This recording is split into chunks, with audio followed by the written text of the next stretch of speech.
This video is likely to get me into some trouble in some quarters. So before I begin, please hear me out and don't have a gut reaction to one of the central premises that I will use to get towards celebrating one of the great unsung, or unsung today anyway, voices of horror fiction. So before we get to Ethel Lina White, I'd like to take a moment to just talk about something that's been opined so often that it's taken for absolute gospel. And there's a lot of truth to it, but it's not the entire story, and I think there's a danger in embracing it too deeply. You'll hear often that women have played a subservient role in horror fiction's publishing throughout its history. And there's a lot of reason that's a compelling argument, especially if you focus on the 70s and 80s, the so-called Stephen King era, in which most of the top names producing horror fiction were men.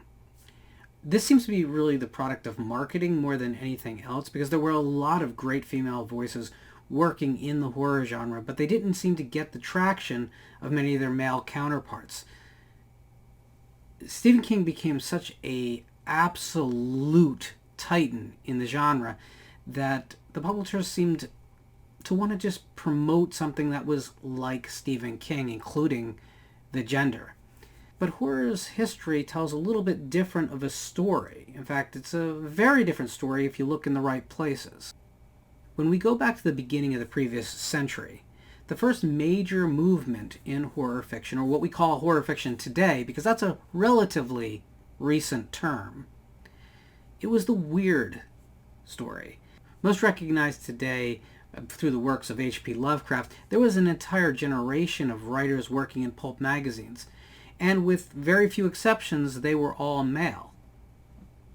But there was something else happening on the other side of the publishing industry, and incidentally, it wasn't as underground as the magazines that were publishing weird tales.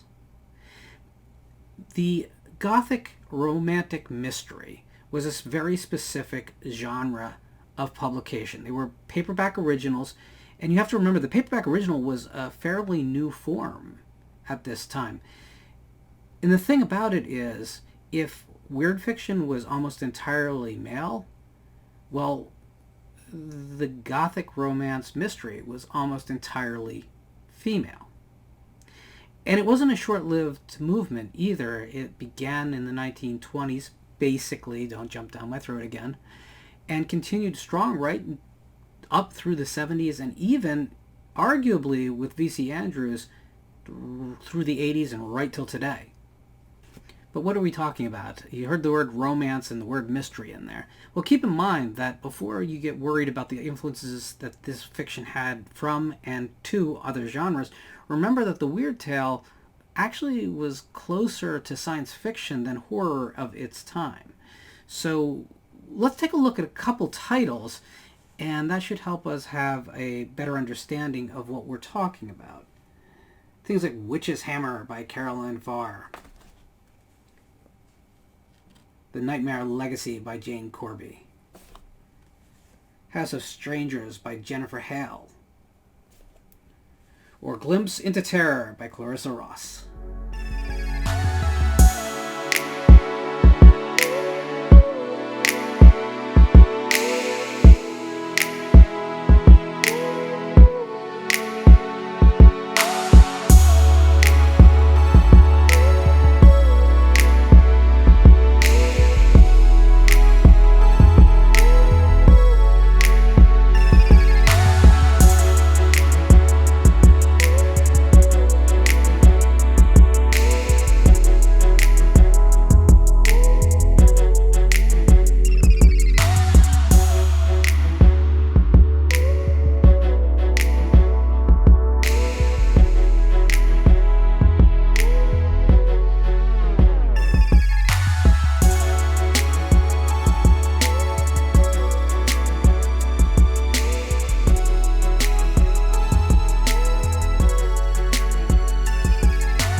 So in this time, there was one writer in particular who had probably the most impact on modern horror fiction of all of the writers that were working in this subgenre, and that was Ethel Lina White.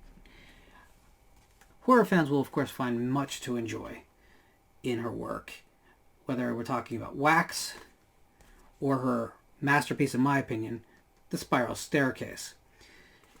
She's best probably remembered today in the mainstream for her novel The Wheel Spins, which was adapted by Alfred Hitchcock into the movie The Lady Vanishes.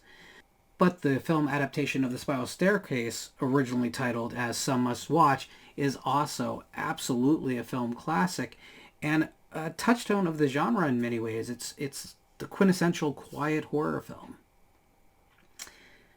So why is Ethel Lina White resigned to, historical horror buffs and not thought of in the same breath as Shirley Jackson, who, of course, The Spiral Staircase was a huge influence on them. Even at a cursory glance, even if you don't read every word of the book, you're going to get that very clearly. Why Shirley and not Ethel? Well, partially it's just to do with the timing. Shirley Jackson came a little bit later and appealed to a more direct horror audience.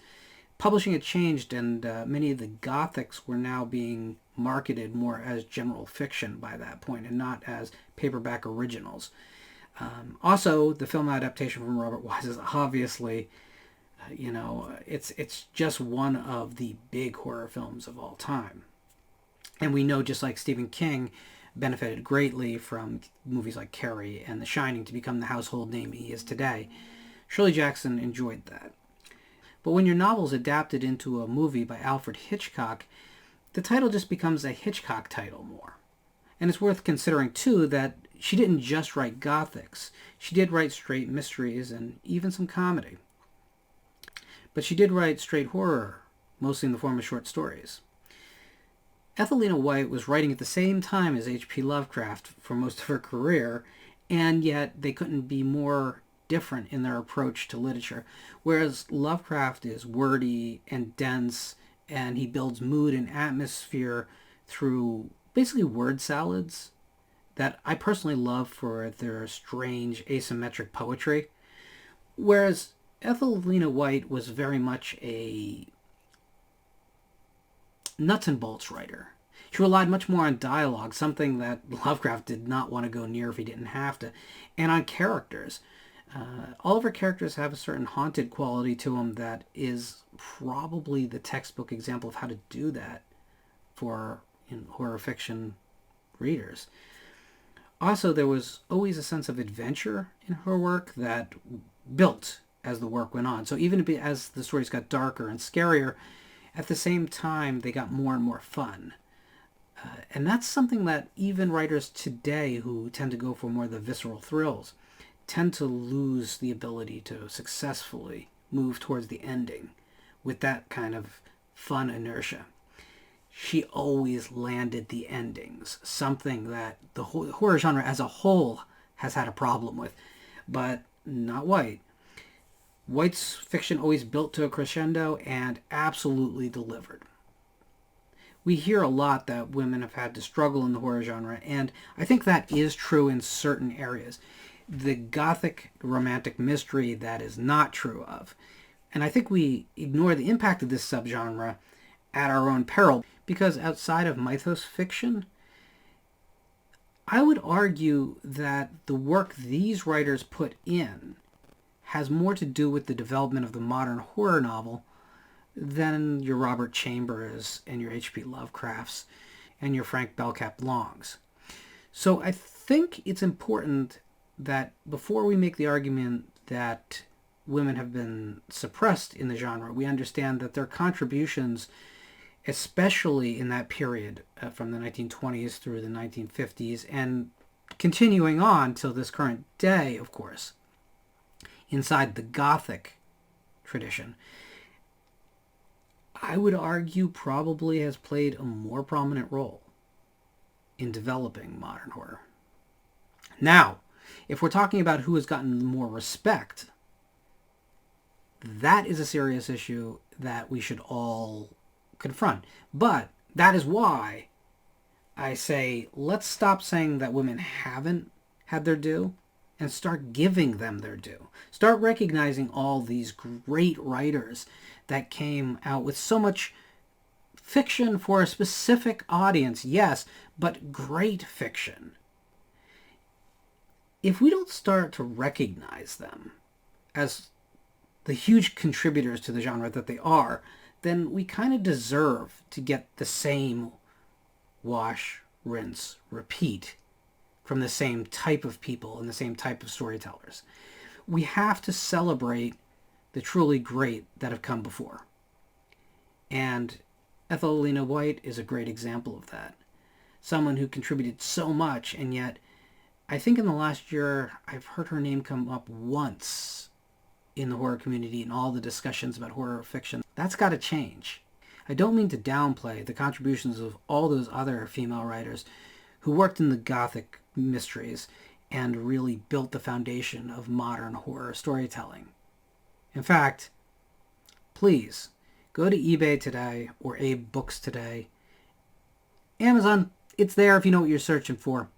But go in there, find a book with an amazing piece of cover art, because they all have amazing cover art, and pick one at random. I'd love it if you started with White, but you can really start anywhere and have a lot of fun with some of this cornerstone fiction. Now, if you needed to be sold on White just a little bit more, got to tell the story about her will. It's a very short story, don't worry, don't click out yet. When she died, she left everything to her sister in a will on a condition. And that condition was that her sister pay to have someone at the hospital plunge a knife into her heart. You see, Ethel Lina White was terrified of premature burial. It was a big fear of the early part of the last century, and she was especially paranoid of this concept. She wanted to be sure she was dead, and she knew her sister would do it if she inherited everything. If you had any doubt that this woman was an important figure in horror, even if she'd written nothing else but her will, she'd still qualify. Please check out the work of Ethel Lina White.